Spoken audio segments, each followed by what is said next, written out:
8 hidden details of Peddi trailer. Peddi and Appalsuri అదే జగపత్ బాబు గారు కొండకి దిగున ఉండేవాళ్ళు. వాళ్ళు బతుకుదెరువు కోసం కొండలు జలపాతాలు దాటి కొండెక్కి పట్టాల దగ్గరకు వస్తే అక్కడ రైలు ఎక్కితే విజయనగరం చేరుకునే వలస కూలీలు. నెంబర్ 2, ఈ సీన్ లో ఈవినింగ్ టైం ట్రైన్ ఆపడం కోసం పట్టాలని అటు సైడ్ ఇటు సైడ్ పట్టాలని తీసేస్తారు అండ్ ఫ్రస్ట్రేషన్ ఆపుకోవడం కోసం అడ్డంగా ఉన్న వాటిని కాలుస్తున్నారు. Then next day morning Appalsuri danger అని చెప్పి ఎర్రజెండా ఊపి ట్రైన్ ఆపితే అప్పుడు వాళ్ళు ట్రైన్ ఎక్కుతారు, విజయనగరంలో దిగుతారు. నెంబర్ 3, అలా గవర్నమెంట్ ప్రాపర్టీ డ్యామేజ్ చేసినందుకు వాళ్ళని చితకబారుతూ ఉంటారు అక్కడ పోలీసులు. నెంబర్ 4, పోలీసుల నుండి విడుదల చేయించడం కోసం అప్పల్సూరి తన కాళ్ళకున్న చెప్పులు తీసి మరీ ఇక్కడ కనిపిస్తున్న పొలిటీషియన్ కాళ్ళ మీద పడి వాళ్ళని విడిపిస్తాడు. నెంబర్ 5, వదిలే ముందు వాళ్ళు చేసిన పనులను పోలీస్ రికార్డులోకి ఎక్కించుకుని వేలిముద్రలు వేపించుకుని వదులుతారు పోలీసులు. అక్కడ రికార్డ్స్ లో ఆ బుక్స్ లో విధ్వంసం చేశాడు అని ఒక్కొక్కరి పేరు తినగా రాసి అక్కడ వేలిముద్రలు వేపిస్తారు. పెద్దిని బాగా కొడతారు కాబట్టి బ్లూ బదులుగా రెడ్, అదే ఆ రక్తంతో వేలిముద్రలు వేస్తాడు పెద్ది. నెంబర్ 6, దెన్ వాళ్లకు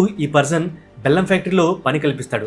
నెంబర్ 7, పెద్ది రెస్లింగ్ లో అంటే కుస్తీలో అండ్ రన్నింగ్ లో ఇయర్ 1994 లో పూణేలో నేషనల్ గేమ్స్ ఆడతాడు.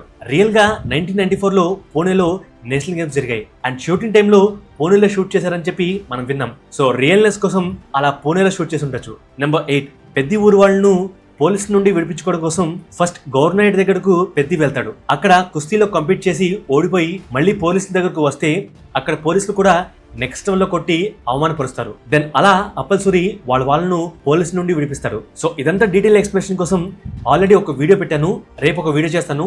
Stay tune to solid movie stuff. మన వీడియోస్ నచ్చితే సబ్స్క్రైబ్ చేయడం మర్చిపోండి. Thank you, love you all.